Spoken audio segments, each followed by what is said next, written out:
نحمده ونصلي ونسلم على رسوله النبي الكريم وعلى آله وأصحابه أجمعين.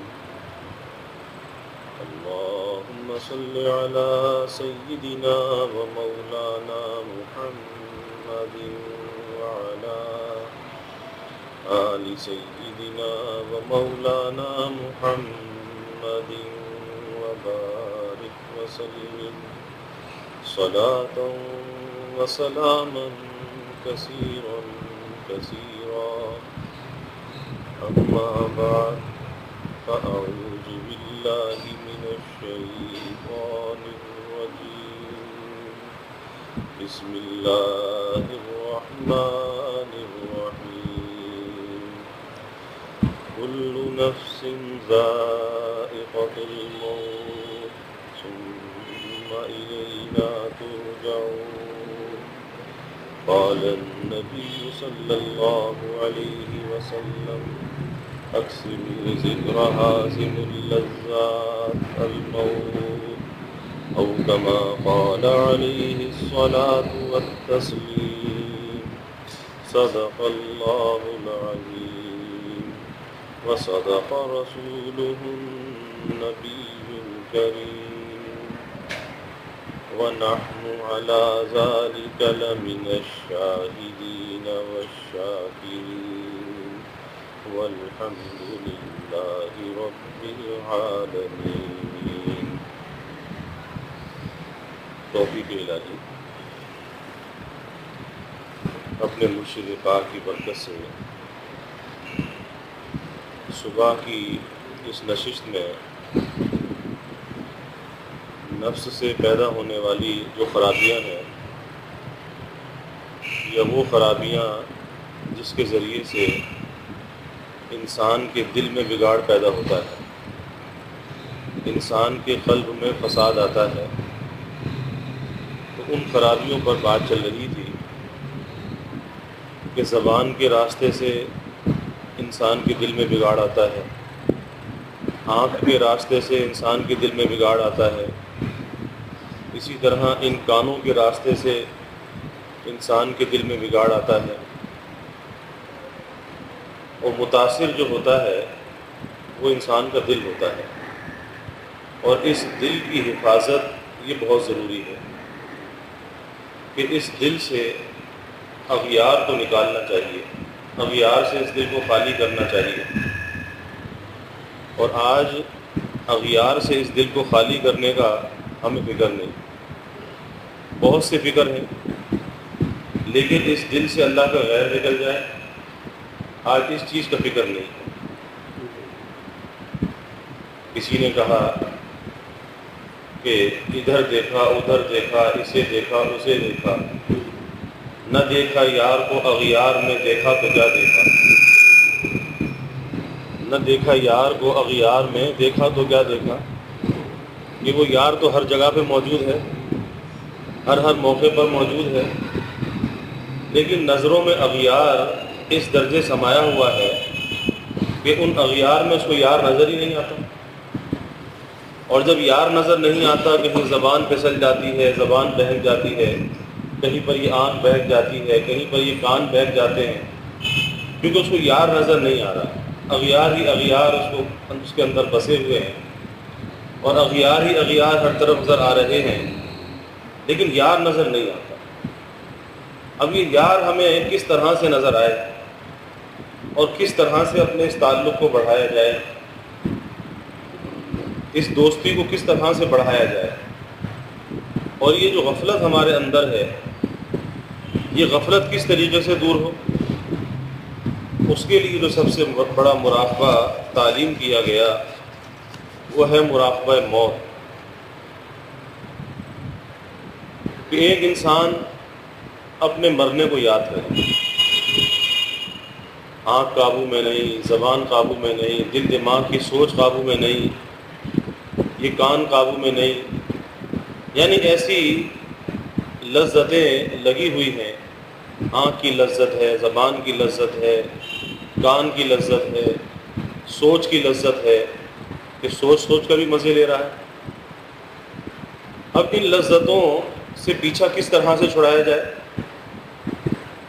تو اس کا ایک ہی راستہ ہے، ایک ہی طریقہ ہے کہ جہاں پر یہ بہت سے ذائقے، بہت سی لذتیں انسان کو لگی ہوئی ہیں، تو اللہ تعالیٰ فرما رہے ہیں کل نفس ذائقۃ الموت، کہ ہر نفس نے، ہر جی نے موت کا مزہ چکھنا ہے۔ یعنی یہ بھی مزے تمہیں لگے ہوئے ہیں، لیکن موت کا جو ذائقہ ہے، موت کا جو مزہ ہے، وہ بھی تم نے چکھنا ہے، اس سے بھی تمہارا واسطہ اور سابقہ پڑھنا ہے۔ اور آگے فرمایا ثم الینا ترجعون، اور لوٹ کر بھی ہمارے پاس آنا ہے۔ دنیا میں یہ نہ سوچنا کہ دنیا میں جیسے چاہے زندگی گزار لو، ہماری زندگی ہے تو جیسے چاہے من چاہی کر کے گزارو۔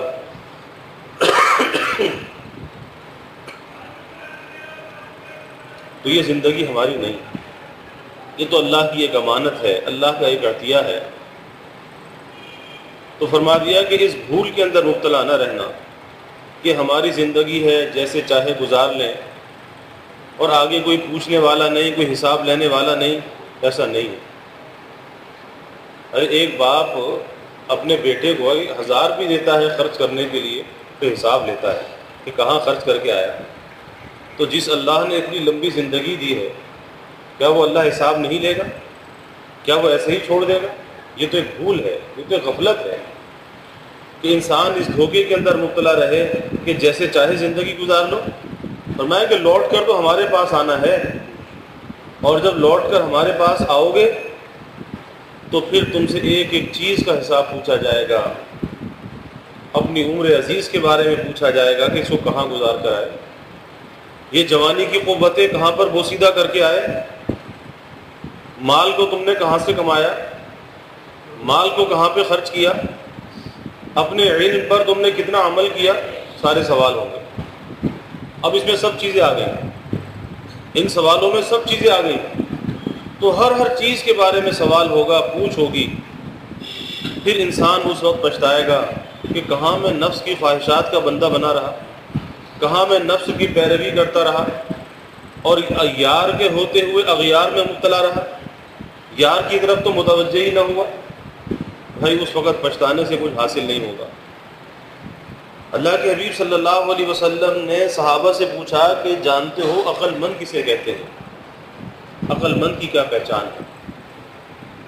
آج دنیا میں ہم عقل مند کسے کہتے ہیں؟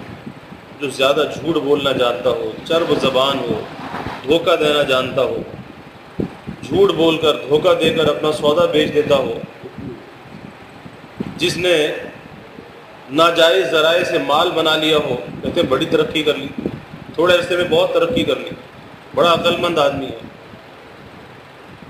تو ہم عقل مند کس کو کہتے ہیں؟ ہماری سوچ اور فکر کچھ اور ہے، کہ ہماری نظر دنیا پر ہوتی ہے، دنیا کے مال و اسباب پر ہوتی ہے، اور جو دنیا کے مال و اسباب کو زیادہ جمع کر لے تو ہم کہتے ہیں کہ اس نے بہت ترقی کر لی، بڑا عقل مند ہے۔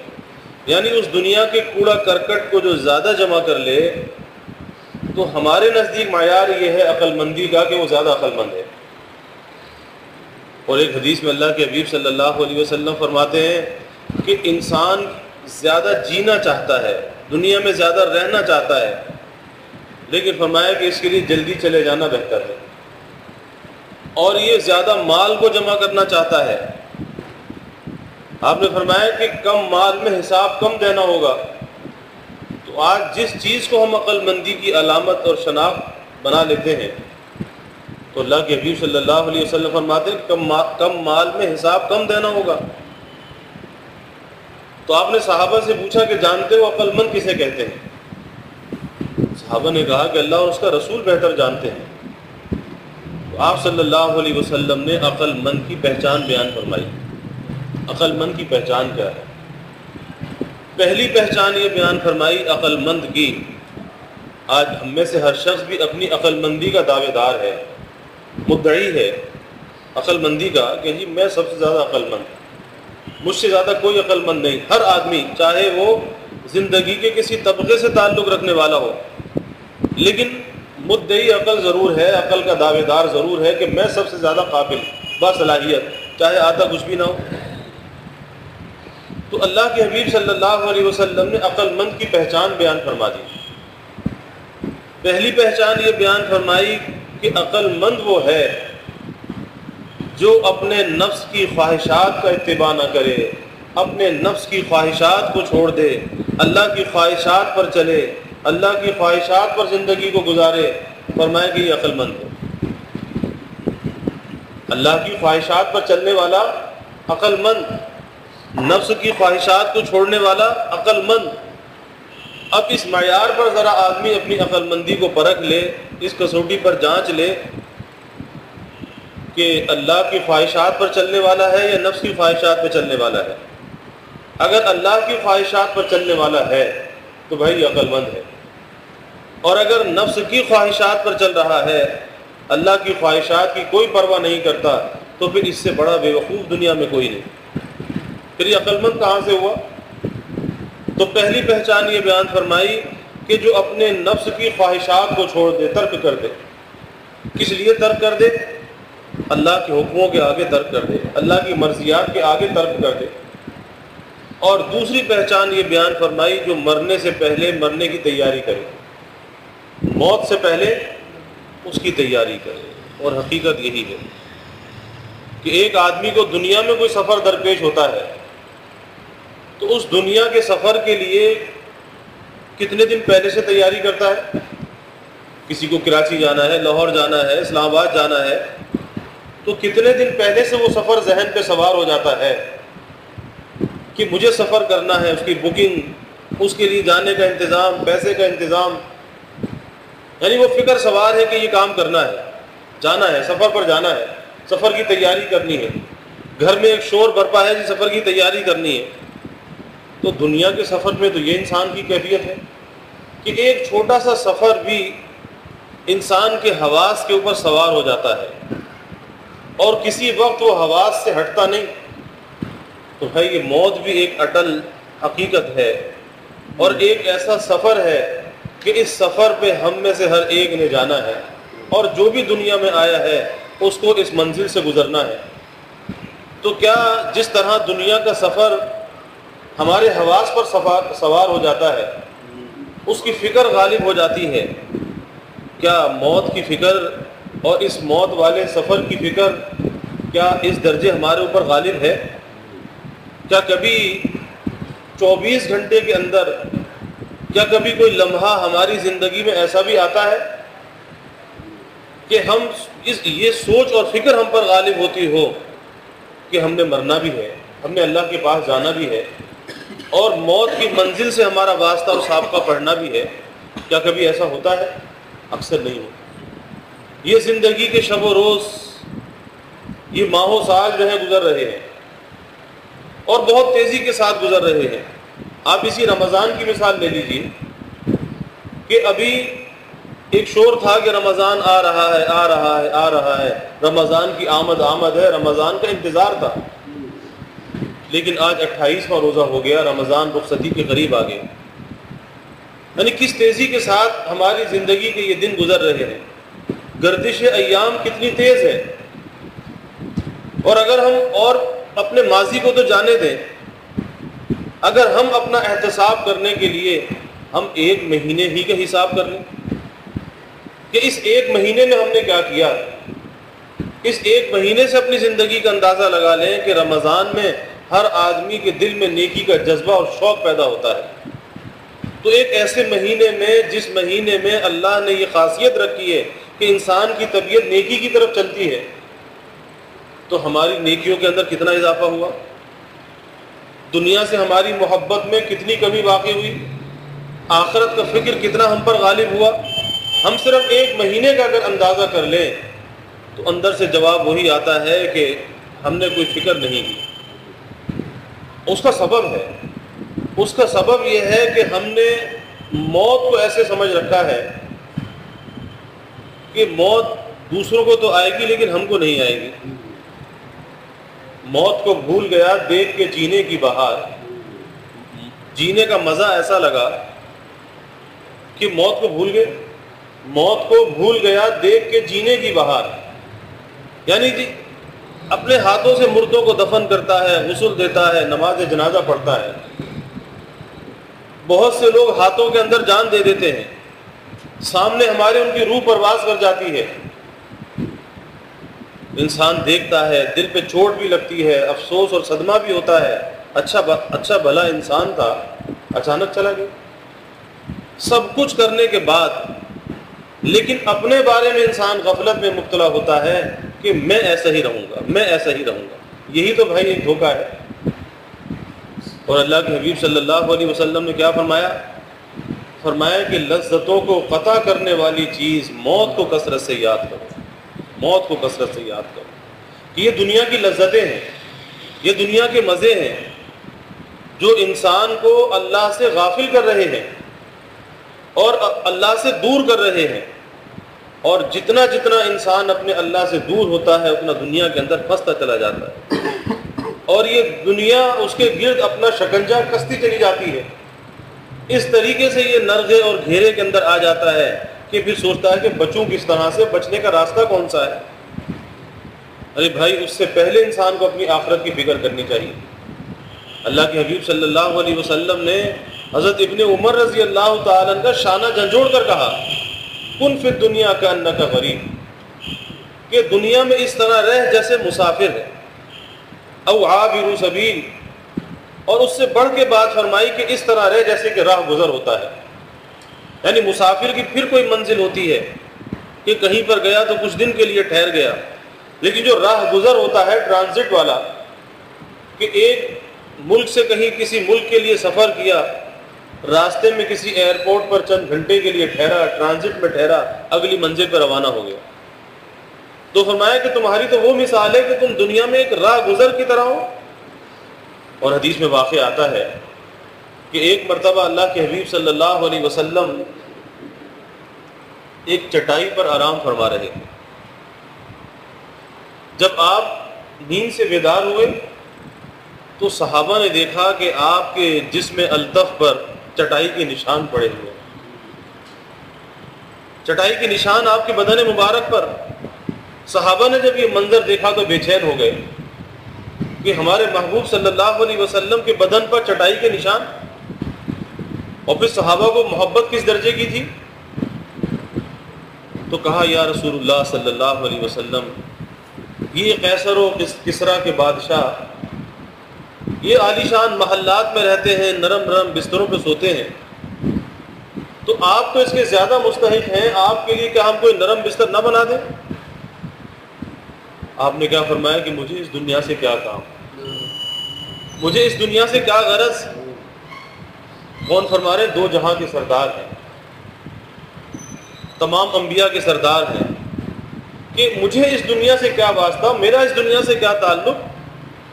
میری تو مثال اس دنیا میں ایسی ہے جیسے کوئی راہ گزر ہو، راستے کو طے کرنے والا، کہ وہ راستہ قطع کرتے کرتے، راستے کو طے کرتے کرتے بس کسی منزل پر ٹھہر جائے، کچھ دیر سستانے کے لیے لیٹ جائے، کچھ دیر آرام کر لے اور اٹھ کر اپنی اگلی منزل پر روانہ ہو جائے۔ اور میری مثال تو ایسی ہے۔ اور آج ہماری کیا مثال ہے کہ آج ہماری زندگی کے اندر بہت سے منصوبے ہیں، بہت سی پلاننگیں ہیں، بہت سی حسرتیں، بہت سی آرزویں، لیکن اس میں کوئی موت کا کالم نہیں ہے، کوئی موت کا حصہ نہیں ہے۔ لمبے لمبے منصوبے ہیں، لمبے لمبے، اور یہ طول عمل جو ہے، لمبے لمبے منصوبے کہ اب ایسا کریں گے، اب ایسا کریں گے، اب ایسا کریں گے، اپنے لیے کر لیا تو اب اولاد کے لیے کریں گے، اب اولاد کے لیے کر لیا تو اس کی اولاد کے لیے کریں گے۔ طول عمل، لمبے لمبے منصوبے۔ اور جتنا ان لمبے منصوبوں کے اندر مبتلا ہوتا ہے موت سے غافل ہوتا جاتا ہے. اور ظاہر ہے کہ جو اپنی موت سے غافل ہوگا پھر اس کی تیاری کیسے کرے گا؟ جس کو موت کی فکر ہوگی وہی تو تیاری کرے گا. اور جن کے دل کے اندر یہ فکر تھی، اللہ کے حبیب صلی اللہ علیہ وسلم کی کیا کیفیت تھی کہ ایک مرتبہ ایک صحابی سے پوچھا کہ موت کے بارے میں تمہارا کیا یقین ہے، کیا سمجھتے ہو موت کے بارے میں؟ کہا کہ یا رسول اللہ صلی اللہ علیہ وسلم، جب صبح ہوتی ہے تو شام کا یقین نہیں ہوتا، اور جب شام ہوتی ہے تو صبح کا یقین نہیں ہوتا. یعنی صبح یہ یقین نہیں ہوتا کہ شام بھی آئے گی یا نہیں آئے گی، اور شام کو یہ یقین نہیں ہوتا کہ صبح بھی آئے گی یا نہیں آئے گی. دوسرے صحابی سے پوچھا کہ تم موت کے بارے میں کیا خیال رکھتے ہو؟ انہوں نے کہا کہ یا رسول اللہ صلی اللہ علیہ وسلم، جب میں 4 رکعت نماز کی نیت باندھتا ہوں تو مجھے اس بات کا یقین نہیں ہوتا کہ 4 رکعت پوری کر سکوں گا یا نہیں کر سکوں گا. موت کا دھیان اس درجے، موت کا خیال اس درجے کہ 4 رکعت نماز بھی پوری کر سکوں گا یا نہیں. اللہ کے حبیب صلی اللہ علیہ وسلم نے فرمایا کہ بھائی یہ تو تمہاری کیفیت ہے، یہ تو تمہارا حال ہے، لیکن میرا حال یہ ہے، میری کیفیت یہ ہے کہ جب میں نماز کا سلام دائیں طرف پھیرتا ہوں تو مجھے یقین نہیں ہوتا کہ بائیں طرف بھی پھیر سکوں گا یا نہیں پھیر سکوں گا. آپ اندازہ کیجیے، آج موت سے انسان غفلت کے اندر مبتلا ہے. یہی وجہ ہے کہ آج جو گناہ، جو معصیت، جو غفلت زندگیوں کے اندر ہے، بھائی سب سے بڑا سبب یہ ہے کہ ہم اپنی موت کو بھولے ہوئے ہیں. اور یہ موت کیسی موت ہوتی ہے؟ موت اچھی بھی ہوتی ہے، موت بری بھی ہوتی ہے، کیونکہ فرمایا کہ اس کا مزہ ہر ایک نے چکھنا ہے، اس کا ذائقہ ہر ایک نے چکھنا ہے. تو ذائقہ اچھا بھی ہوتا ہے، ذائقہ برا بھی ہوتا ہے، لیکن اچھا ذائقہ کس کا ہوتا ہے اور برا ذائقہ کس کا ہوتا ہے؟ موت ایک ایسی چیز ہے کہ یہ ساری زندگی کا نچوڑ اور خلاصہ موت ہے. ساری زندگی انسان جو کچھ بھی کرتا رہا، اب ہر شخص سوچ سکتا ہے کہ کیا کر رہا ہے، پیچھے کیا کرتا رہا، آگے کیا کرنے کا ارادہ ہے، سوچ سکتا ہے. تو ساری زندگی جو کچھ بھی کرتا رہا، اب موت کا وقت اس کا ایک خلاصہ اور نچوڑ ہوتا ہے کہ ساری زندگی جو اس کے اعمال تھے، جو کرتوت تھے، موت کے وقت وہی احوال اس کے اوپر طاری ہوں گے، کوئی نئی بات آنے والی نہیں. حدیث میں آتا ہے، آپ صلی اللہ علیہ وسلم نے فرمایا کہ جیسی تمہاری زندگی ہوگی ویسی تمہاری موت ہوگی. جیسی تمہاری زندگی ہوگی ویسی تمہاری موت ہوگی، اور جیسی تمہاری موت ہوگی اسی حال میں تم میدان حشر میں کھڑے کیے جاؤ گے، اللہ کے سامنے کھڑے کیے جاؤ. اب اپنی زندگی کو سامنے رکھ کر، ہر ایک کی زندگی کی کتاب اس کے سامنے کھلی ہوئی ہے، کسی سے پوشیدہ نہیں. وہ ورک سب کے سامنے ہے کہ اس نے زندگی میں کیا کیا. جو اللہ نے اسے لکھنے کے لیے ایک زندگی کی کتاب دی تھی، اس نے کیا اس میں لکھا، ہر ایک انسان کو معلوم ہے. تو زندگی میں جو کچھ کرتا رہا، جو عمل یہ کرتا رہا، موت کے وقت وہی کیفیت انسان پہ غالب ہوتی ہے. جیسے پہلے میں نے واقعہ عرض کیا کہ ایک شخص کم تولا کرتا تھا، جب موت کا وقت آیا، اب اسے کلمے کی تلقین کی جا رہی ہے، لیکن کہتا ہے کہ کلمہ میری زبان پہ نہیں آتا. اور وہ جو ترازو کی سوئی ہے، وہ ترازو کی سوئی، وہ ترازو کا کانٹا، وہ میرے حلق میں پھنسا ہوا ہے، کلمہ میں نہیں پڑھ سکتا. یہ کیا تھا کہ جو اس کا عمل تھا وہی حال اس پر موت کے وقت طاری ہو گیا. تو بھائی موت کا اچھا ذائقہ بھی ہے اور موت کا برا ذائقہ بھی ہے. تو یہ اچھا ذائقہ کس کے لیے ہوگا اور برا ذائقہ کس کے لیے ہوگا؟ اس کا مدار انسان کے اپنے اعمال پر ہے کہ اگر اس نے اپنی زندگی اللہ کی مرضیات پر گزاری ہے، رب چاہی زندگی گزاری ہے، اللہ کے لیے اپنی خواہشات کو پامال کرتا رہا، خواہشات کو توڑتا رہا، تو پھر اللہ بھی اس عمل کی قدر کرتا ہے. پھر اللہ اسے دنیا سے بشارتوں کے ساتھ بلاتا ہے کہ ساری زندگی اپنے نفس سے لڑتا رہا، اپنی خواہشات سے لڑتا رہا. کس لیے لڑتا رہا؟ اس لیے لڑتا رہا، اس کو یہ استحضار تھا کہ میں اپنے نفس کا بندہ نہیں، خواہشات کا بندہ نہیں، میں اپنے اللہ کا بندہ ہوں، مجھے اپنے اللہ کے حکموں پر زندگی گزارنی ہے، اس لیے اپنی خواہشات سے وہ لڑتا رہا۔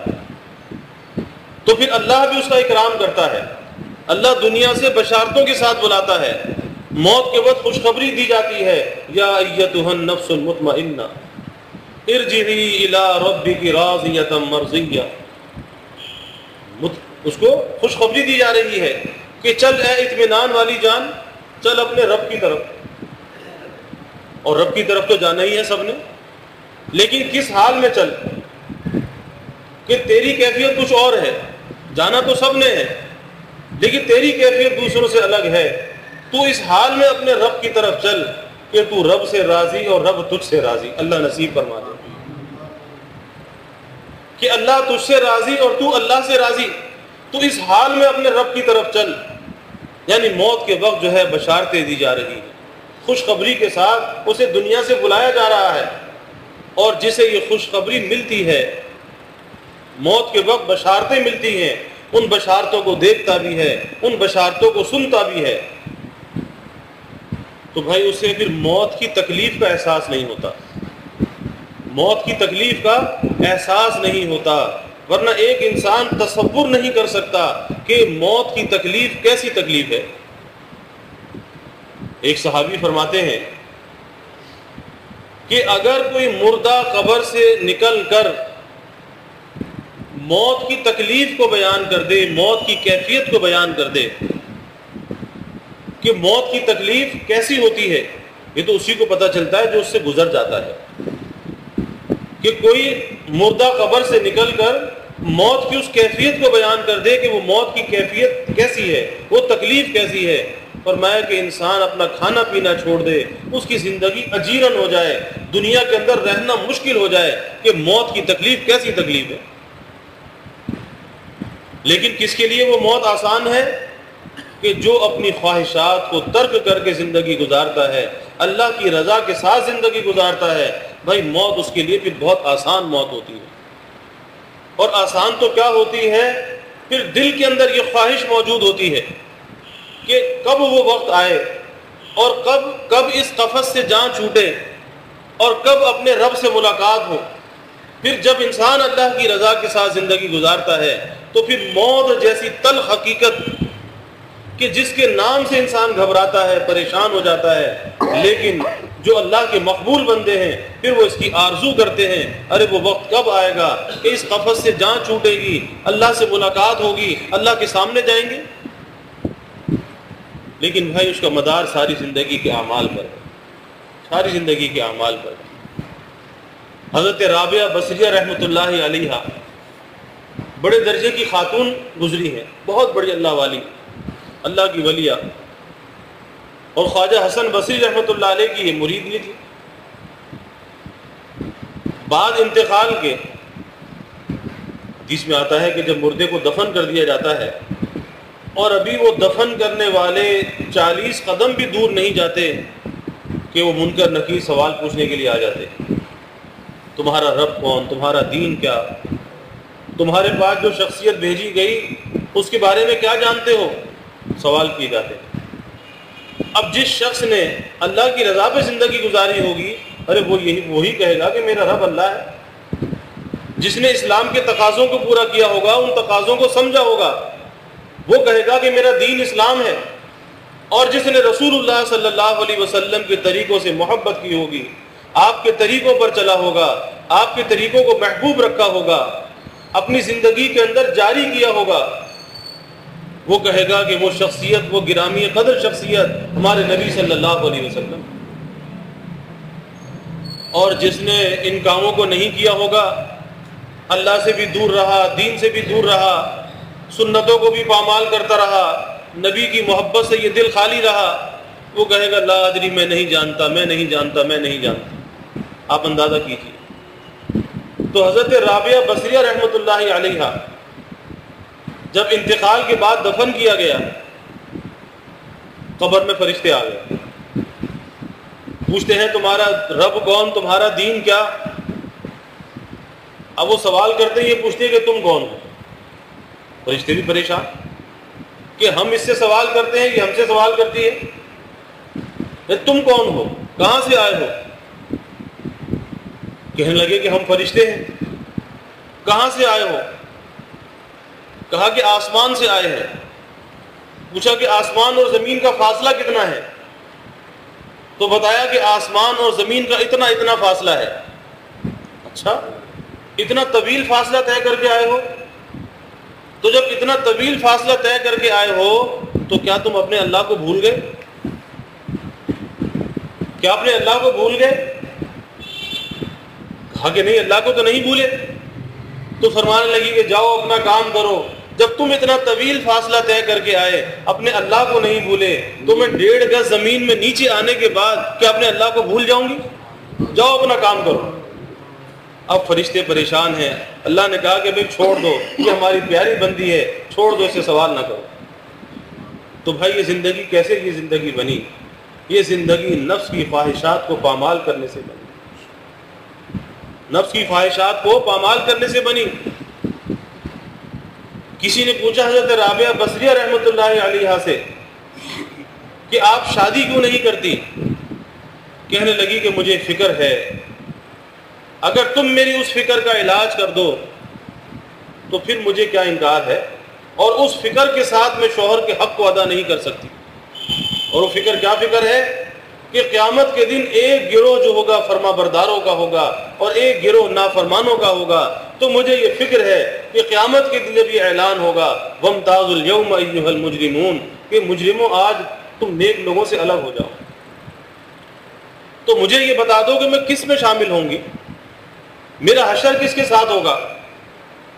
کہا کہ ہمیں تو یہ نہیں معلوم کہ کس کے ساتھ ہوگا، تو بس کہا کہ اسی لیے میں شادی نہیں کر سکتی کہ جب تک مجھے اس کا جواب نہ مل جائے میں کس طرح سے شادی کروں۔ تو بھائی نفس کی خواہشات کو پامال کرنے سے انسان کو کچھ حاصل ہوتا ہے اور انسان کچھ پاتا ہے۔ تو اللہ کے حبیب صلی اللہ علیہ وسلم نے فرمایا کہ جو مرنے سے پہلے اپنی موت کو یاد کرے، اس کی تیاری کرے، یہ آدمی عقل مند ہے۔ اب ہر آدمی اپنی عقل مندی کو ذرا اس معیار پر پرکھ لے کہ آخر اس کی زندگی میں کتنی موت کی یاد ہے، اور موت کی یاد ہونے کا مطلب کیا ہے؟ موت کی یاد ہونے کا مطلب یہ نہیں کہ کوئی آدمی تسبیح لے کر بیٹھ جائے اور موت موت کرتا رہے، یہ مطلب نہیں، بلکہ مطلب یہ ہے کہ وہ اعمال کا اہتمام کرے، اللہ کی رضا کا اہتمام کرے، اللہ کی ناراضگی اور گناہوں سے اپنے آپ کو بچائے، اور جو گناہوں سے آلودہ زندگی ہے اس گناہوں سے آلودہ زندگی کو چھوڑ دے، نیکی اور تقوی والی زندگی اختیار کرے، اور یہ نہ سوچے کہ میرا ماضی کیسا تھا، کیونکہ شیطان ایک اس دھوکے کے اندر مبتلا کرتا ہے، ارے تیرا تو ماضی ایسا تھا، جب تیرا ماضی ایسا تھا تو تو نیک کیسے بن سکتا ہے؟ آپ اللہ والوں کی تاریخ اٹھا کر دیکھیے کہ بہت سے اللہ والے ایسے ہوئے کہ جن کی ماضی کی زندگی بہت ہی فسق و فجور کی زندگی تھی، لیکن جب اللہ نے توبہ کی توفیق دی تو اللہ نے ولایت کے اعلیٰ مراتب پر پہنچا دیا۔ کس وجہ سے پہنچا دیا؟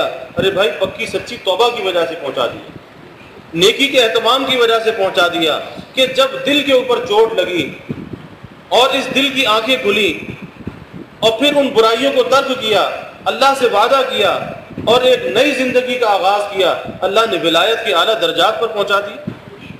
اور یاد رکھیے کہ وہ ولایت کے اعلیٰ درجات کا حصول آج بھی ممکن ہے، کہ نبی کوئی انسان نہیں ہو سکتا لیکن ولایت کے اعلیٰ سے اعلیٰ درجے پر آج بھی پہنچ سکتا ہے۔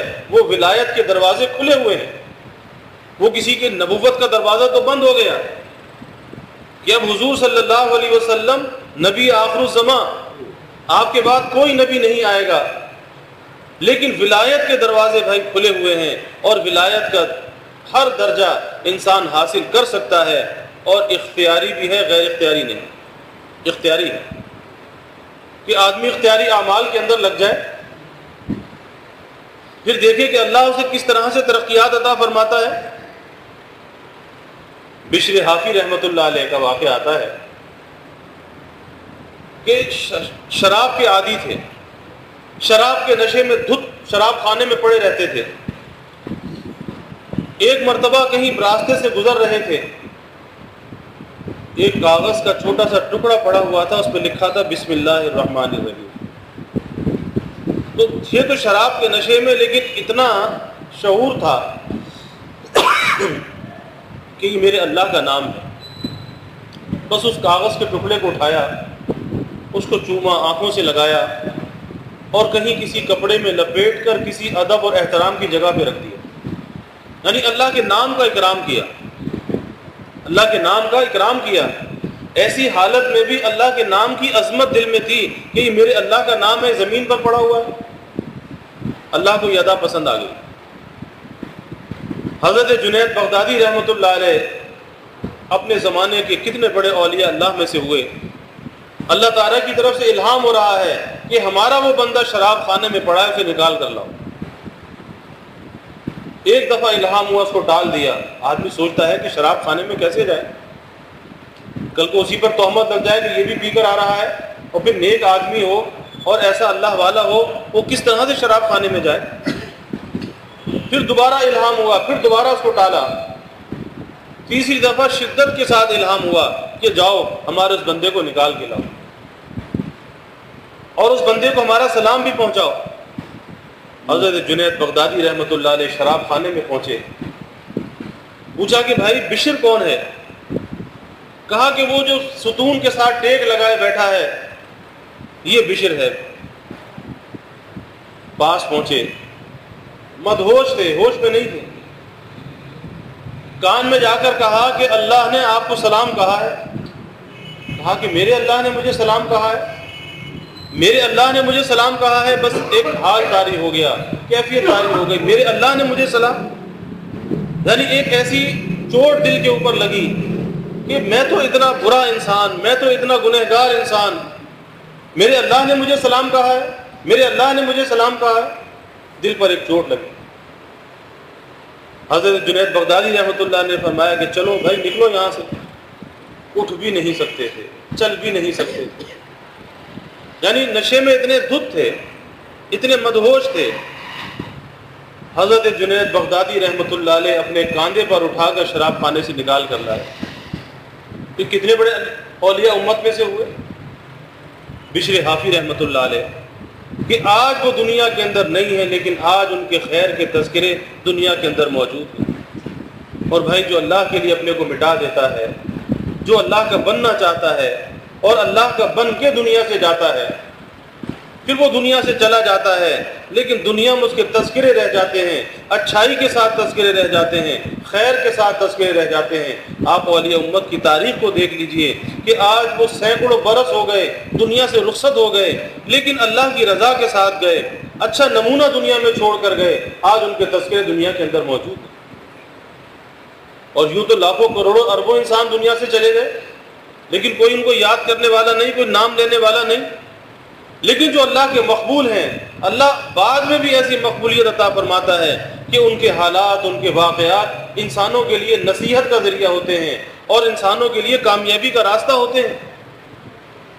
بھائی عرض یہ کر رہا تھا کہ آج موت کی یاد سے ہم غافل ہیں، لیکن موت ایسی اٹل حقیقت ہے کہ اس سے انسان کا واسطہ پڑھنا ہے، سابقہ پڑھنا ہے۔ اور یہ کیسی اٹل حقیقت ہے کہ حضرت موسیٰ علیہ السلام سے بعد انتقال کے اللہ تعالیٰ نے پوچھا کہ اے موسیٰ تم نے موت کو کیسا پایا؟ یعنی یہ قبض روح جو ہوتی ہے، آپ اس سے اندازہ کیجئے کہ ایک انسان کی ایک سوئی چبھ جاتی ہے یا اس کو کہیں پر تھوڑا کھال کٹ جاتی ہے، کٹ لگ جاتا ہے، اس کی کتنی تکلیف ہوتی ہے کہ انسان بے چین ہو جاتا ہے، پریشان ہو جاتا ہے، نہ اس کو بیٹھے چین، نہ کھڑے چین، نہ لیٹے چین، یعنی اس کا سکون تھوڑی سی تکلیف میں برباد ہو جاتا ہے۔ اور قبض روح تو بھائی رگ رگ سے روح نکالی جاتی ہے اور اس روح کو کھینچ کر نکالا جاتا ہے، کیونکہ وہ روح انسان کی رگوں پہ میں سرایت کیے ہوئے ہے۔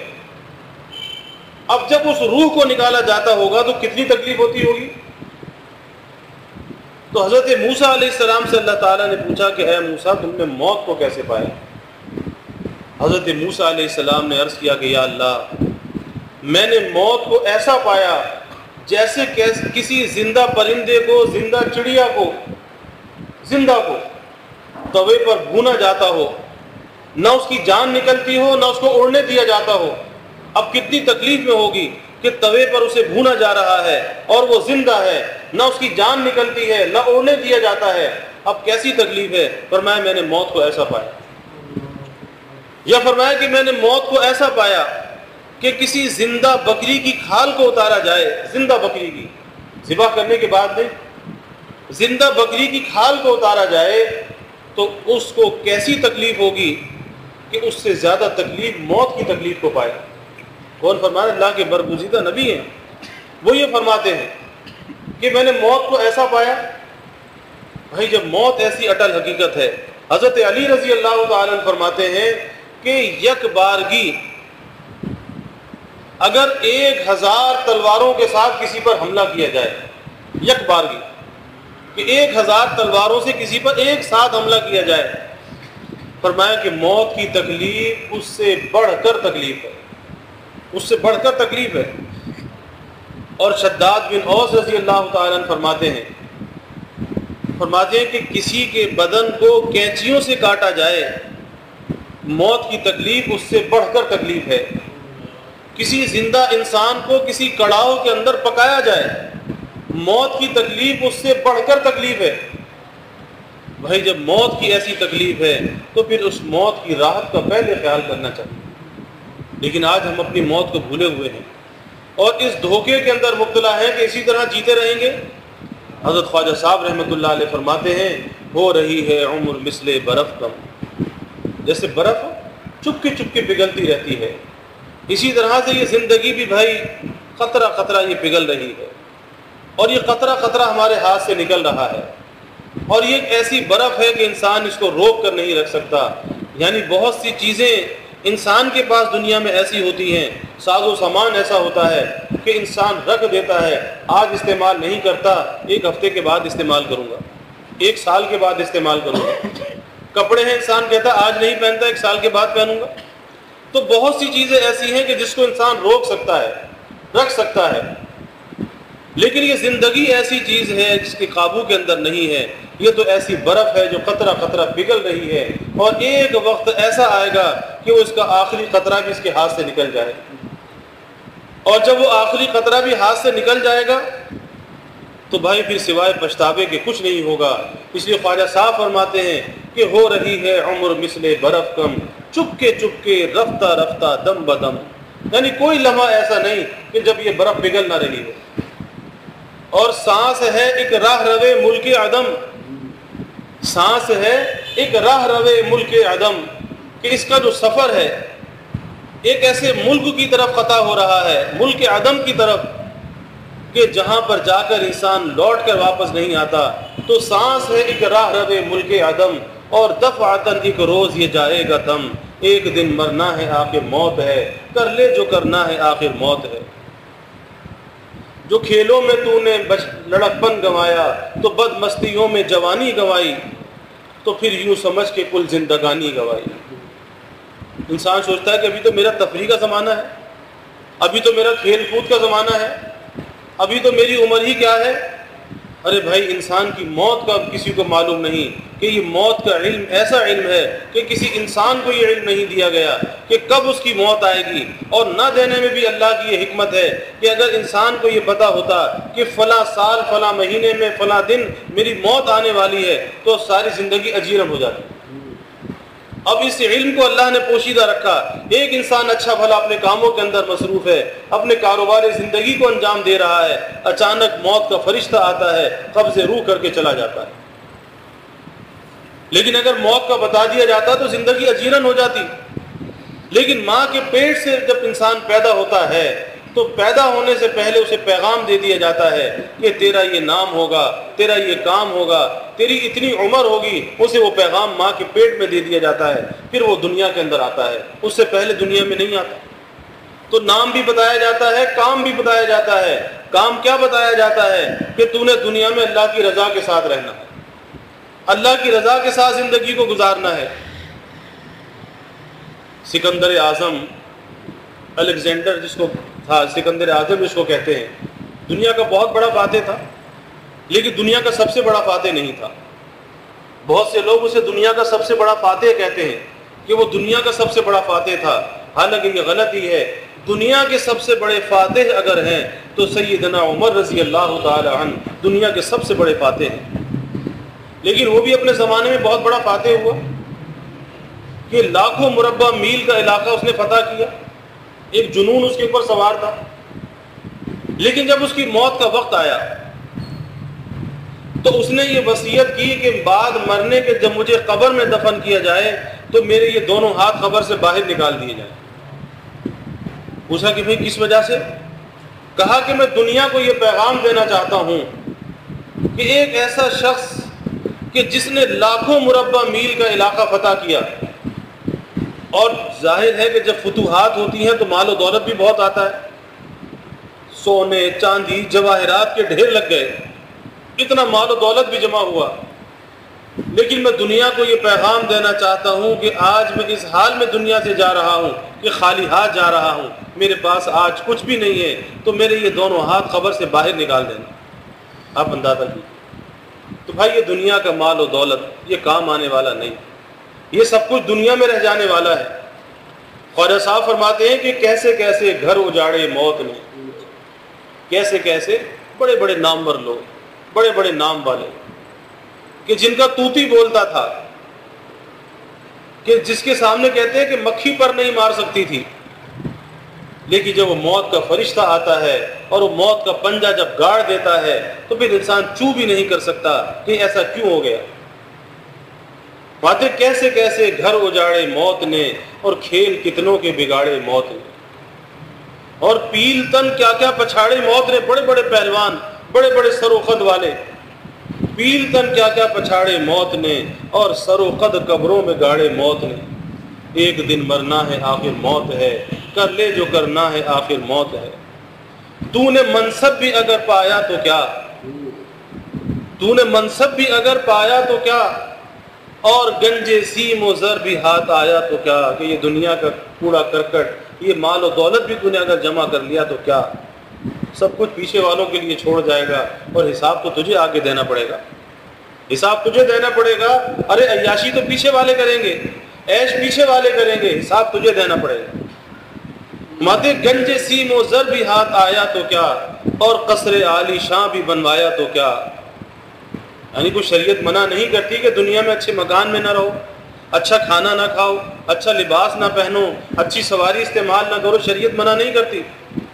اگر اللہ تعالیٰ نے وسعت دی ہے، وسائل دیے ہیں، اچھا کھانا بھی چاہیے، اچھا پہننا بھی چاہیے، اچھے مکانوں میں رہنا چاہیے، اچھی سواریوں کو استعمال کرنا چاہیے، اپنے اس جسم کو راحت پہنچانی چاہیے، اپنے گھر والوں کو راحت پہنچانی چاہیے، لیکن اس کے ساتھ ساتھ اللہ کی رضا کا بھی خیال کرنا چاہیے کہ ہمارے کسی کام سے، قول سے، فعل سے اللہ ناراض نہ ہو جائے۔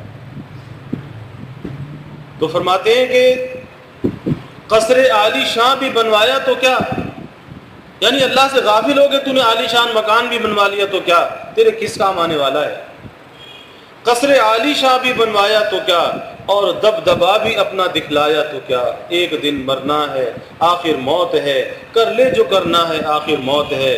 قیصر اور اسکندر و جم چل بسے، کیسے کیسے نامور لوگ تھے، چل بسے، اور زال و سہراب و رستم چل بسے، بڑے بڑے مشہور پہلوان، کیسے کیسے شیر و زیغم چل بسے، سب دکھا کر اپنا دم خم چل بسے۔ ایک دن مرنا ہے آخر موت ہے، کر لے جو کرنا ہے آخر موت ہے۔ نفس اور شیطان ہے خنجر در بغل، نفس اور شیطان ہے خنجر در بغل، کہ کہتے نا کہ وہ یہ ایسے دشمن ہیں کہ ہر وقت انسان کے پیچھے لگے ہوئے ہیں، در بغل، کہ ہر وقت اس کو بہکا رہے ہیں، اللہ سے دور کرنے میں لگے ہوئے ہیں۔ نفس اور شیطان دشمن خنجر در بغل، وار ہونے کو ہے اے غافل سنبھل، یعنی اس سے کسی وقت غافل نہ رہے کہ ہر وقت یہ وار کرنے پر آمادہ ہیں، وار ہونے کو ہے اے غافل سنبھل۔ آ نہ جائے دین و ایمان میں خلل، آ نہ جائے دین و ایمان میں خلل، باز آ ہاں باز آ اے بد عمل، کب آخر باز آئے گا، تیرے رکنے کا کون سا زمانہ ہوگا۔ ایک دن مرنا ہے آخر موت ہے، کر لے جو کرنا ہے آخر موت ہے۔ پوچھ ہاں اے بے خبر ہونے کو ہے، پوچھ ہاں اے بے خبر ہونے کو ہے، تابق غفلت سحر ہونے کو ہے، کہ رات کے بعد بھائی دن بھی آتا ہے، اور اس زندگی کے بعد موت بھی آتی ہے۔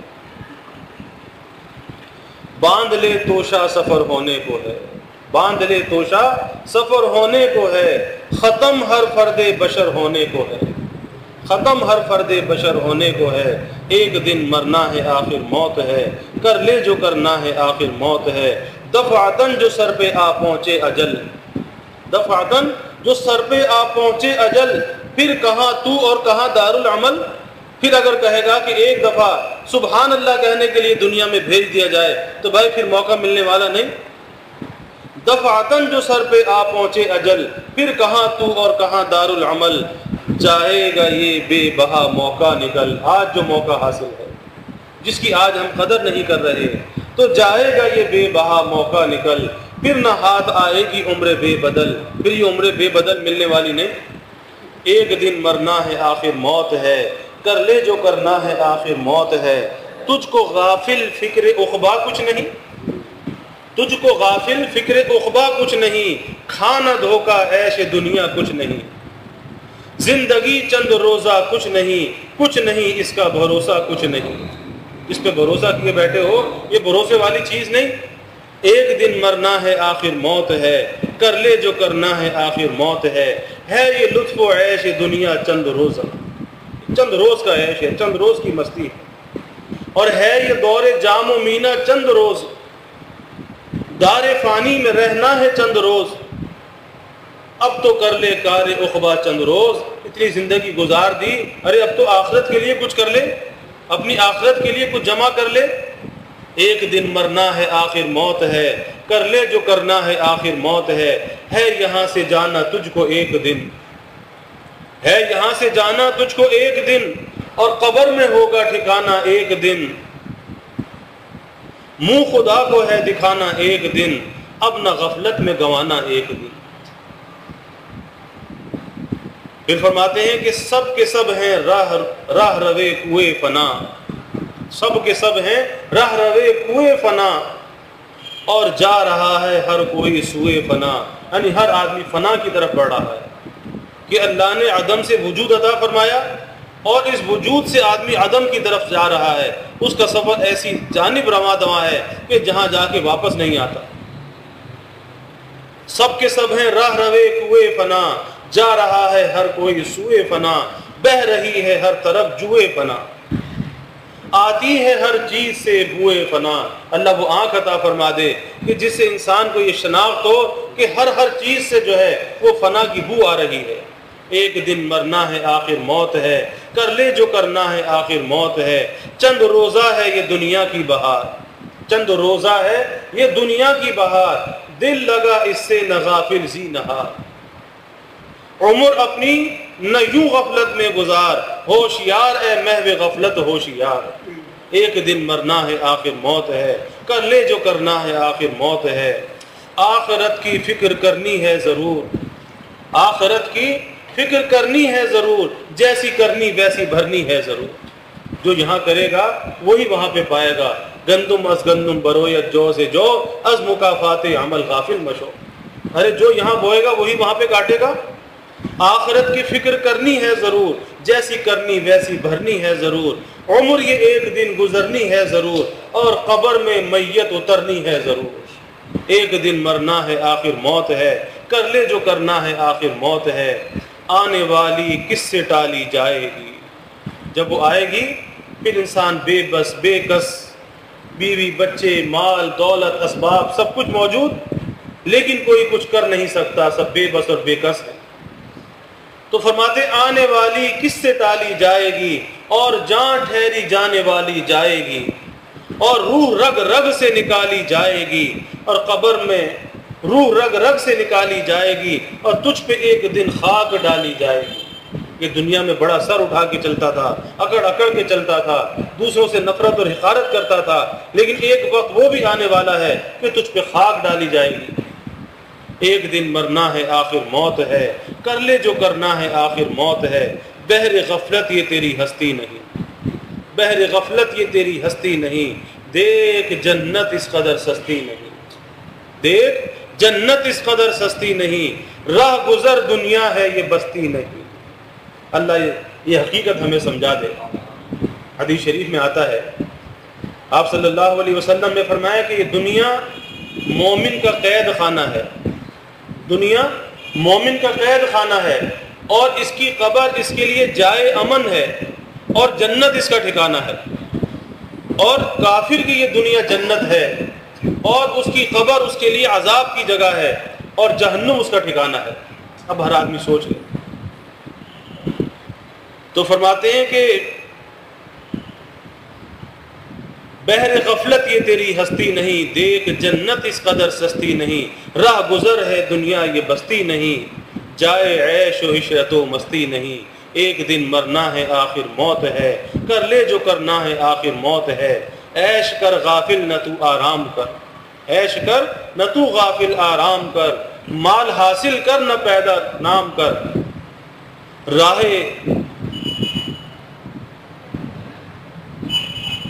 یاد حق دنیا میں صبح و شام کر، یاد حق دنیا میں صبح و شام کر، ارے جس لیے آیا ہے تو وہ کام کر، اپنے کام کو پہچان کے کس لیے آیا ہے، جس لیے تو آیا ہے وہ کام کر، ایک دن مرنا ہے آخر موت ہے، کر لے جو کرنا ہے آخر موت ہے، اور حسن ظاہر پر اگر تو جائے گا، حسن ظاہر پر اگر تو جائے گا، ہر اچھی چیز کے پیچھے بھاگ رہے ہیں، حسن ظاہر پر اگر تو جائے گا، عالم فانی سے دھوکہ کھائے گا، یہ منقش سانپ ہے ڈس جائے گا، رہ نہ غافل یاد رکھ پچھتائے گا، پھر پچھتائے گا، ایک دن مرنا ہے آخر موت ہے، کر لے جو کرنا ہے آخر موت ہے۔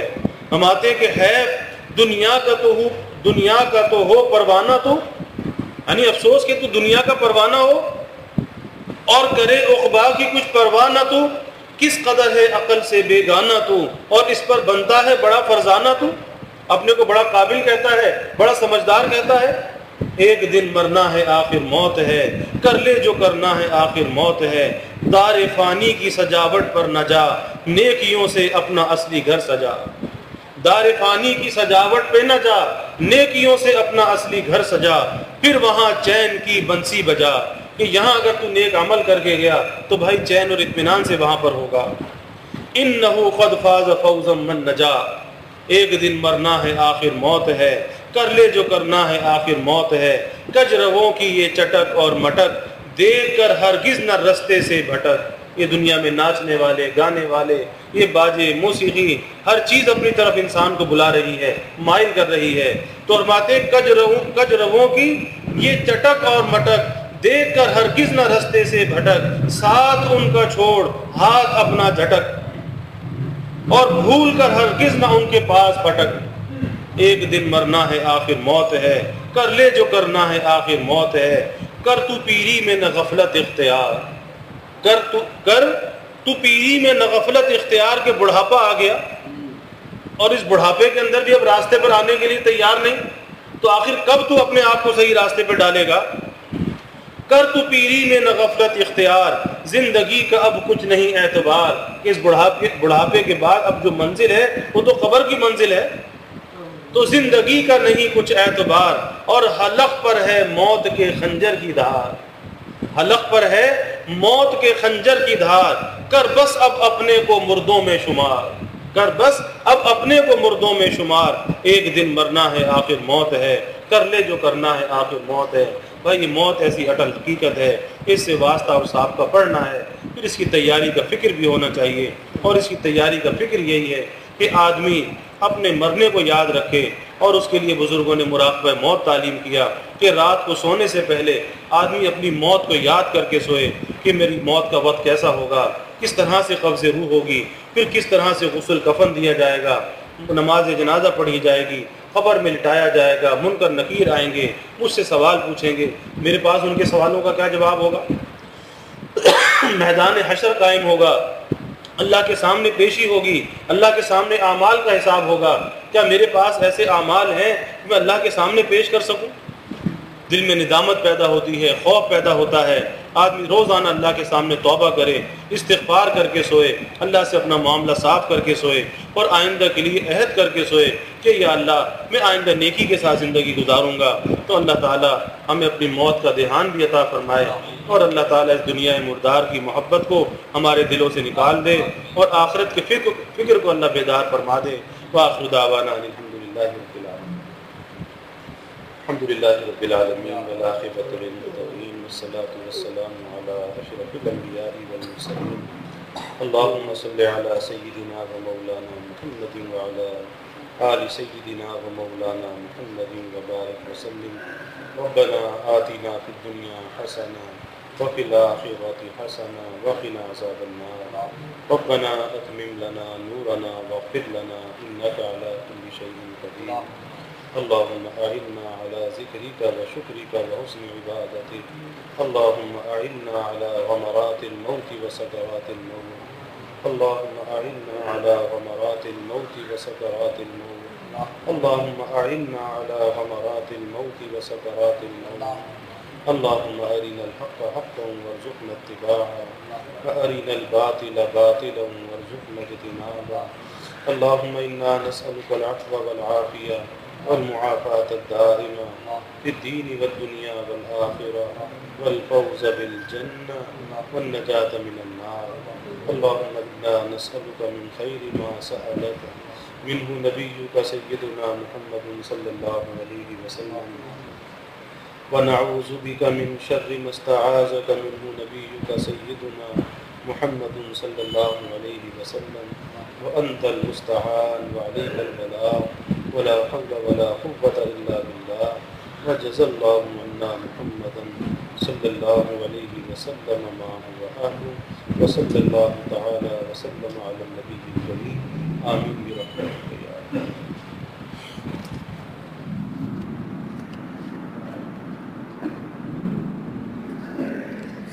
رب.